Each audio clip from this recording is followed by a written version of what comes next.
नमस्कार दोस्तों, मैं हूं CL Saini, CDRK Saini B Ed classes में आप सभी का हार्दिक स्वागत है, अभिनंदन है। देखिए, हम अध्ययन कर रहे हैं अधिगम एवं शिक्षण।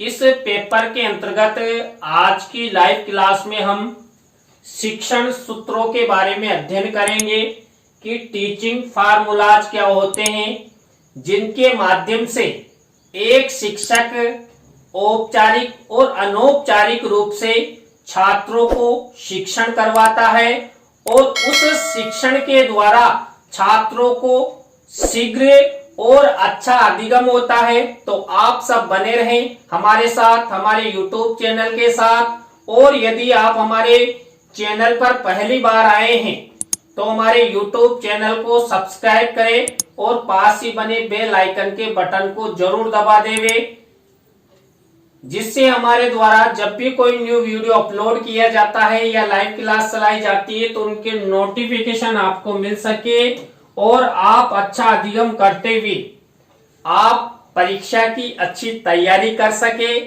अच्छे क्रेडिट आपको मिले। तो आइए देखते हैं शिक्षण सूत्र। देखिए, शिक्षण सूत्र एक शिक्षक के साथ साथ सभी विद्यार्थियों के लिए, शिक्षार्थियों के लिए अति आवश्यक है। शिक्षक उन शिक्षण सूत्रों का प्रयोग करता है और उन शिक्षण सूत्रों के माध्यम से अध्ययन अध्यापन की जो प्रक्रिया वो संपादित की जाती है। जो शिक्षक होते हैं, शिक्षकों की कठिनाइयों का समाधान करने के लिए मनोवैज्ञानिकों व शिक्षा शास्त्रियों ने अपने अनुभवों व विचारों को सूत्र रूप में प्रस्तुत किया है, जिन्हें शिक्षण के सूत्र टीचिंग फार्मूलाज के नाम से जाना जाता है। क्यों? क्योंकि शिक्षक द्वारा जो शिक्षण के फार्मूलाज प्रयोग में लाए जाते हैं उनके द्वारा छात्रों को शीघ्र अधिगम होता है।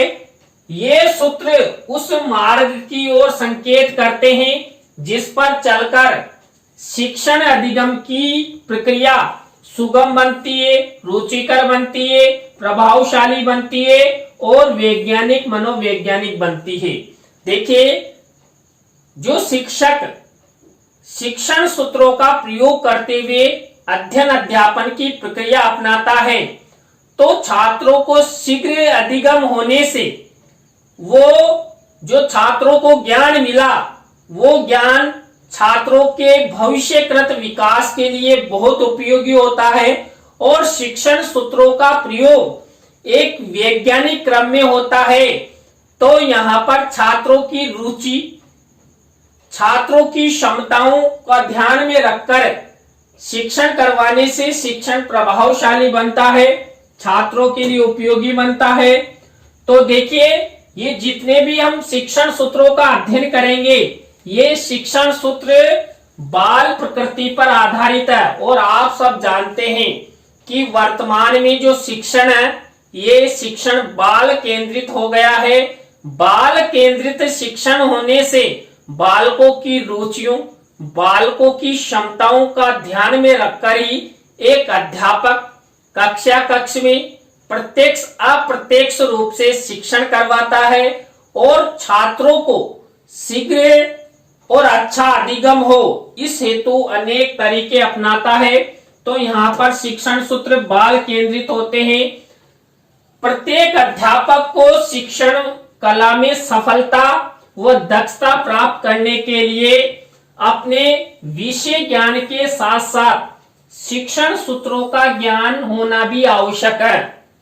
देखिए, आप सब अध्यापक बनने जा रहे हैं तो आप सब में आपका विषय ज्ञान तो है ही, साथ ही शिक्षण सूत्रों का भी ज्ञान होना चाहिए, जिससे आप सब कक्षा कक्ष में जाकर जो आपके शिक्षार्थी होंगे, विद्यार्थी होंगे, उनको आप अच्छा शिक्षण अधिगम करवा सकते हैं। और यदि आपके द्वारा यदि अच्छी शिक्षण अधिगम प्रक्रिया संपादित की जाती है तो जो आपका शिक्षण का, आपका जो शिक्षा का लक्ष्य है वो भी पूरा होगा और आप छात्रों का अच्छा मूल्यांकन कर सकते हैं और छात्र भी अच्छा मूल्यांकन प्रदान करते हुए आपका जो शिक्षण है उस शिक्षण की सार्थकता सिद्ध कर सकते हैं। इसलिए एक अध्यापक में शिक्षण सूत्रों का ज्ञान होना अति आवश्यक है। देखिए रेमंड के अनुसार शिक्षण सूत्र क्या होते हैं? शिक्षण सूत्र पथ प्रदर्शन करते हैं जिसमें सिद्धांत से व्यवहार में सहायता के लिए अपेक्षा की जाती है। देखिए जो शिक्षण सूत्र होते हैं, इन शिक्षण सूत्रों के माध्यम से जो सिद्धांत होते हैं उन सिद्धांतों के द्वारा बालकों के व्यवहार परिवर्तन में इन शिक्षण सूत्रों का प्रयोग करके एक शिक्षक को सहायता मिलती है। तो यहाँ पर शिक्षण सूत्र पथ प्रदर्शक का कार्य करते हैं, एक शिक्षक का और छात्रों का। इसी तरह देखिए ऑक्सफोर्ड डिक्शनरी के अनुसार जो शिक्षण सूत्र है उसकी क्या परिभाषा है? सूत्र एक आम सच्चाई है जो विज्ञान एवं अनुभव से ली जाती है। ये सूत्र अध्यापक को सुचारू रूप से शिक्षण में मदद करते हैं। विशेष रूप से प्रारंभिक कक्षाओं में पठन पाठन की क्रिया आसान हो जाती है क्योंकि ये सभी सूत्र छात्र को ध्यान में रखकर बनाए गए हैं। देखिए जो हमारे शिक्षा शास्त्रियों ने, हमारे जो विद्वानों ने, वैज्ञानिकों, मनोवैज्ञानिकों ने ये जो शिक्षण सूत्र बनाए हैं ये छात्रों की रुचियों, छात्रों की क्षमताओं को ध्यान में रखते हुए बनाए हैं। और देखिए प्राथमिक स्तर पर एक अध्यापक के द्वारा जितना अधिक शिक्षण सूत्रों का प्रयोग किया जाएगा, शिक्षण सूत्रों पर आधारित शिक्षण अधिगम प्रक्रिया संपादित की जाएगी तो शिक्षक का शिक्षण उतना ही सफल होगा और सफल शिक्षण छात्रों में शीघ्र और अच्छा अधिगम प्रोवाइड करवाता है और वो ज्ञान छात्रों के फ्यूचर के लिए बहुत अच्छा होता है। तो यहाँ पर ये शिक्षण सूत्र की ऑक्सफोर्ड डिक्शनरी के अनुसार परिभाषा। इसके बाद देखिए अब हम अध्ययन करते हैं कि कौन कौन से ऐसे शिक्षण सूत्र हैं जिनका उपयोग एक शिक्षक छात्रों के अध्ययन अध्यापन में, शिक्षण अधिगम प्रक्रिया में प्रयोग में लेता है। देखिए पहला सूत्र हमेशा सरल से कठिन की ओर हमें पढ़ाना चाहिए। देखिए जब कक्ष में एक अध्यापक छात्रों को पढ़ाएं तो हमेशा शिक्षक को सरल से कठिन की ओर शिक्षण सूत्र का प्रयोग करते हुए पढ़ाना चाहिए। देखिए जो छात्र होते हैं वो सरल जो तथ्य हैं, विषय वस्तु है उसके बारे में ज्ञान रखते हैं। तो छात्रों को हमेशा जब सरल से कठिन की ओर ले जाया जाएगा तो छात्रों में जो अधिगम होना चाहिए वो अधिगम अच्छा होगा क्योंकि बालक सरल विषय वस्तु को पहले अच्छे से सीख लेते हैं और धीरे धीरे वो स्टेप बाय स्टेप कठिन की ओर चले जाते हैं। तो हमेशा एक शिक्षक को कक्ष में सरल से कठिन की ओर शिक्षण सूत्र का प्रयोग करना चाहिए। देखिए जब आप पाठ योजना का निर्माण करते हैं तो इस पाठ योजना में हम क्या करते हैं? प्रस्तावना के प्रश्नों में सरल से कठिन की ओर शिक्षण सूत्र का प्रयोग करते हैं। पहले सरल प्रश्न बनाए जाते हैं, फिर धीरे धीरे हम हमारे जो प्रकरण है इस प्रकरण की ओर बढ़ते हैं तो अंतिम प्रश्न समस्यात्मक बनाते हैं। तो यहाँ पर प्रस्तावना के प्रश्नों में भी हम सरल से कठिन की ओर शिक्षण सूत्र का प्रयोग करते हैं जिससे छात्र सरल प्रश्नों के उत्तर बता सके और अंत में कठिन प्रश्न उनसे करने पर छात्रों में सक्रियता आ जाती है, उत्सुकता बढ़ जाती है किसके प्रति? उस पाठ के प्रति। तो हमेशा एक शिक्षक को सरल से कठिन की ओर शिक्षण सूत्र का प्रयोग करना चाहिए। इसके बाद ज्ञात से अज्ञात की ओर, देखिए एक अध्यापक को कक्ष में शिक्षण के दौरान छात्रों को जो भी उदाहरण बताए जाते हैं उन उदाहरणों हेतु सबसे पहले ज्ञात वस्तुओं को बताना चाहिए जो छात्रों के सामने प्रत्यक्ष रूप से हो या छात्र उनके बारे में पहले से ही ज्ञान रखते हैं। ऐसी विषय वस्तुओं, ऐसे दृश्य श्रव्य साधनों का प्रयोग करते हुए उन्हें बताना चाहिए और बाद में अज्ञात वस्तुओं की ओर बढ़ना चाहिए। वही जैसे सरल से कठिन की ओर जाते हैं वैसे ही पहले ज्ञात से अज्ञात की ओर जाया जाता है। तो यदि शिक्षक ज्ञात से अज्ञात की ओर जाता है तो शिक्षक का शिक्षण सफल होता है और छात्र अच्छा अधिगम करता है। इसलिए जो शिक्षक है उस शिक्षक को शिक्षण सूत्रों का प्रयोग करते हुए, उदाहरणों का प्रयोग करते हुए, ज्ञात वस्तुओं के बारे में छात्रों को बताते हुए अज्ञात विषय वस्तु की ओर बढ़ना चाहिए। इसके बाद देखिए 3rd नंबर का शिक्षण सूत्र है स्थूल से सूक्ष्म की ओर। देखिए जब छात्र प्रारंभिक अवस्था में होते हैं तो छात्रों को जो विषय वस्तु होती है या कोई भी वस्तु होती है उसके बारे में स्थूल रूप उन्हें पता होता है। मान लीजिए छात्रों को एक बाइक दिखाई जाए कि ये बाइक है, तो छात्र ये जानते हैं कि ये बाइक है, लेकिन जो बाइक के पार्ट्स हैं उनके बारे में नहीं जानते हैं।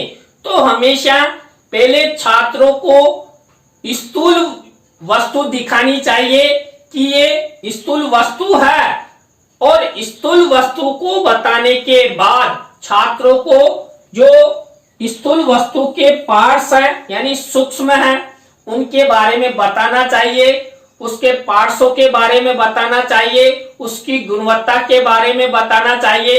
इसी तरह मान लीजिए छात्र कक्ष में शिक्षण कर रहे हैं, अब किसी राज्य के बारे में छात्रों को बताना हो तो सबसे पहले कहा जाना चाहिए कि ये दिल्ली है।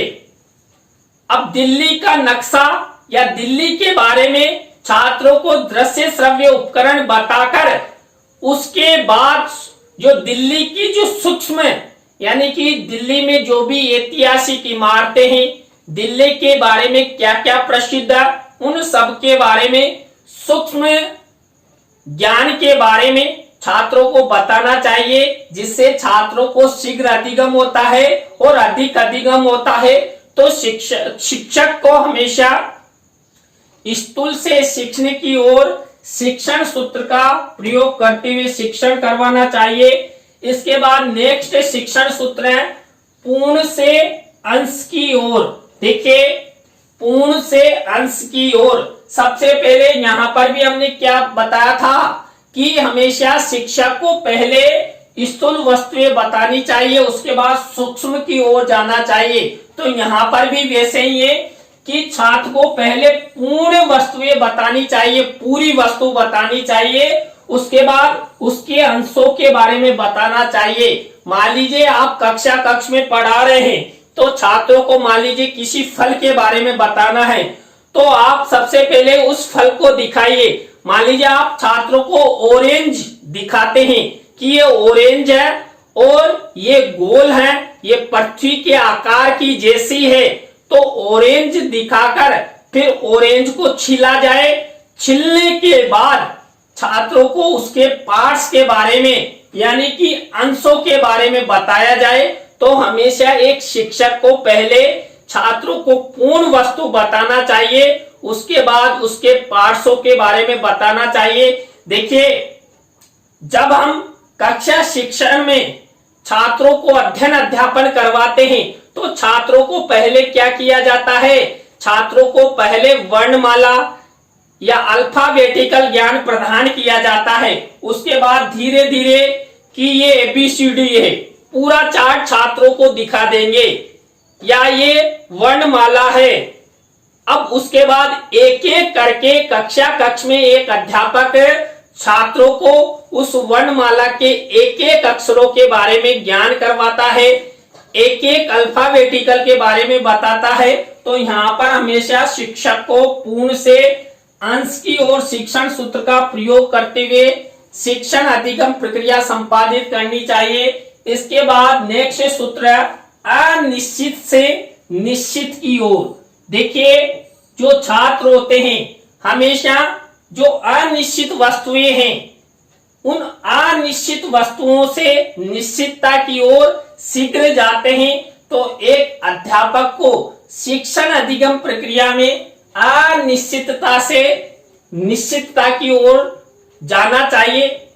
जब शिक्षक कक्ष में छात्रों को पढ़ाए तो सबसे पहले छात्रों को उदाहरण बताने चाहिए, जितना अधिक हो सके उदाहरण बताने चाहिए। देखिए, जब हम छात्रों को जो व्याकरण का ज्ञान प्रदान करते हैं तो व्याकरण के ज्ञान के अंतर्गत सबसे पहले छात्रों को उदाहरण दिखाए जाते हैं, उदाहरणों के बारे में बताया जाता है। उसके बाद निश्चितता की ओर जाया जाता है, यानी नियम की ओर जाया जाता है।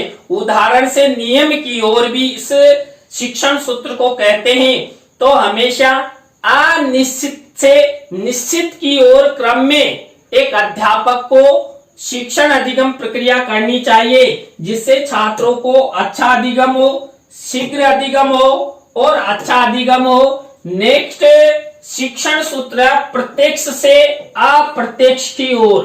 देखिए, छात्र प्रत्यक्ष वस्तुओं को देखकर शीघ्र अधिगम करता है।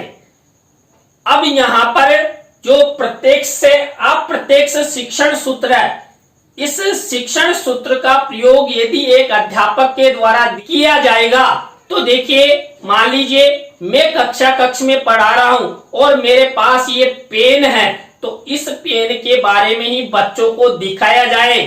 मान लीजिए, और आप सब जानते हैं जब हम कक्ष में अध्ययन अध्यापन की प्रक्रिया अपनाते हैं तो हम अनेक दृश्य श्रव्य साधनों का, तकनीकी संसाधनों का प्रयोग करते हैं। तो हमेशा छात्रों को प्रत्यक्ष वस्तुएं दिखानी चाहिए कि वास्तव में ये यहाँ पर छात्र उसे देख सके। उसके बाद अप्रत्यक्ष वस्तुओं की ओर बढ़ना चाहिए। सबसे पहले छात्रों को प्रत्यक्ष उदाहरण बताने चाहिए, उसके बाद अप्रत्यक्ष उदाहरणों की ओर बढ़ना चाहिए। छात्र प्रत्यक्ष वस्तुओं पर अधिक विश्वास करते हैं। क्यों? क्योंकि सामने जो यथार्थवादी वस्तुएं जो हमें प्रत्यक्ष रूप से दिखाई दे रही है, तो छात्रों का विश्वास भी बढ़ जाएगा और छात्रों को जो प्रत्यक्ष वस्तु हमारे द्वारा बताई गई उस प्रत्यक्ष वस्तु के बारे में ज्ञान प्राप्त करेंगे। मान लीजिए हम पेन का उदाहरण, छात्रों को सबसे पहले पेन दिखाएंगे, पेन के बाद ये पेन कहाँ बना, किसने बनाया, क्यों बनाया, ये कहाँ प्रयोग होता है, कौन सी कंपनी ने बनाया और किस स्थान पर बनाया, तो उनके बारे में सबसे पहले पेन का प्रत्यक्षीकरण करवाया। उसके बाद अप्रत्यक्ष रूप से छात्रों को ज्ञान प्रदान किया। तो हमेशा शिक्षक को प्रत्यक्ष से अप्रत्यक्ष की ओर शिक्षण सूत्र का प्रयोग करना चाहिए। इसके बाद विशिष्ट से सामान्य की ओर। देखिए, कई बार जब अध्यापक कक्ष में शिक्षण करवाता है तो छात्रों को पहले विशिष्ट यानी कि छात्रों के लिए जो महत्वपूर्ण विषय वस्तु है, उदाहरण है, उनको बताना चाहिए। देखिए, जब साल भर एक अध्यापक कक्ष में शिक्षण करवाता है और परीक्षा से पहले जो शिक्षक है छात्रों को परीक्षा के लिए जो उपयोगी प्रश्न हैं उनको बताता है, विषय वस्तु बताता है, तो विशिष्ट शिक्षण सहायक सामग्री का प्रयोग एक शिक्षक को सबसे पहला करना चाहिए, जिससे वो छात्रों के जीवन के लिए उपयोगी हो। उसके बाद सामान्य विषय वस्तु या सामान्य उदाहरणों की ओर जाना चाहिए। तो यहाँ पर छात्रों के लिए उपयोगी सबसे पहले क्या होता है, विषय वस्तु होती है, वो छात्रों के लिए उपयोगी होती है। तो शिक्षक को विशिष्ट से सामान्य की ओर जाना चाहिए। इसके बाद विश्लेषण से संश्लेषण की ओर। देखिए, जो छात्र होते हैं, छात्रों को हमेशा सबसे पहले विश्लेषण करवाना चाहिए। किसी भी विषय वस्तु, किसी भी पदार्थ, किसी भी तथ्य के बारे में यदि छात्रों को बताना है तो सबसे पहले उसका विश्लेषण कीजिए और विश्लेषण के बाद संश्लेषण की ओर जाइए। तो छात्रों को यदि अध्यापक के द्वारा विश्लेषण से संश्लेषण की ओर शिक्षण सूत्र का प्रयोग किया जाएगा तो शिक्षण सफल होगा, छात्रों के लिए अच्छा होगा। इसके बाद नेक्स्ट शिक्षण सूत्र है मनोवैज्ञानिक क्रम से तर्क संगत की ओर। देखिए, वर्तमान शिक्षण मनोवैज्ञानिक विधियों, मनोवैज्ञानिक तरीकों के आधार पर होता है। वर्तमान शिक्षण बाल केंद्रित है। बालकों की रुचियों, बालकों की समस्याओं को ध्यान में रखते हुए ही शिक्षण अधिगम प्रक्रिया करवाई जाती है। तो जो शिक्षण सूत्र है, उन शिक्षण सूत्रों में जो वैज्ञानिक क्रम होता है, उस वैज्ञानिक क्रम का प्रयोग करते हुए शिक्षक को अध्ययन अध्यापन करवाना चाहिए। शिक्षक को हमेशा मनोवैज्ञानिक क्रम से तर्क संगत की ओर जाना चाहिए। देखिए, वर्तमान में हम लोग जो छात्र जीवन में जो छात्र हैं वो मनोवैज्ञानिक ज्ञान पर अधिक विश्वास करते हैं। तो हमेशा एक शिक्षक को मनोवैज्ञानिक तथ्यों, विषयों के बारे में छात्रों को बताते हुए तर्क की ओर आगे बढ़ना चाहिए। डायरेक्ट हम तर्क की ओर बढ़ते हैं तो छात्र मनोवैज्ञानिक विषयों का ज्ञान प्राप्त नहीं कर पाते हैं। तो सबसे पहले मनोवैज्ञानिक विषयों का ज्ञान छात्रों को करवाना चाहिए। क्यों? क्योंकि देखिए, छात्र ही आगे जाकर देश का फ्यूचर बनते हैं, शिक्षक बनते हैं। और शिक्षक वही जब कक्ष में अध्ययन अध्यापन करवाता है तो मनोवैज्ञानिक विषयों का, यानी कि एक शिक्षक को भी एक मनोवैज्ञानिक बनना होता है जो छात्रों की समस्याओं के बारे में जाने, समस्याओं के बारे में जानते हुए उनका उपचारात्मक शिक्षण करे। छात्रों की क्या समस्याएं हैं, ये समस्या क्यों उत्पन्न हुई, बालक के साथ पारिवारिक समस्या है या विद्यालयी समस्या है, तो इन सब के बारे में शिक्षक जब मनोवैज्ञानिक होगा तभी जाकर वो पता कर सकता है। तो यहाँ पर मनोवैज्ञानिक क्रम से तर्क संगत की ओर बढ़ना चाहिए। इसके बाद अनुभव से युक्ति युक्त की ओर। देखिए, एक अध्यापक को अधिक से अधिक जब कक्ष में वो शिक्षण करवा रहा है तो सबसे पहले अपने अनुभव छात्रों के साथ शेयर करना चाहिए।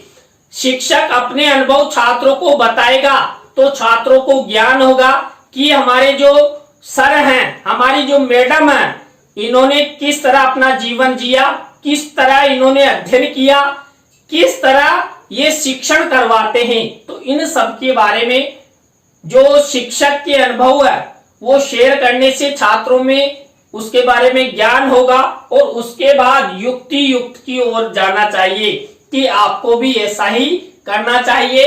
तो इस तरह ये शिक्षण सूत्र हैं। तो आज की क्लास में हमने देखिए शिक्षण सूत्रों यानी कि टीचिंग फार्मूलाज के बारे में अध्ययन किया। आज की क्लास आपको कैसी लगी कमेंट्स में हमें जरूर बताएं। अच्छी लगी हो तो लाइक करें, कमेंट्स करें और शेयर जरूर करें दोस्तों। इसी तरह नए टॉपिक के साथ हम आपसे फिर मिलेंगे CDRK Saini B Ed classes YouTube channel पर। और आप सब हमारी लाइव क्लास के अंत तक बने रहे तो आप सबको बहुत बहुत धन्यवाद। जय हिंद, जय भारत, राम राम।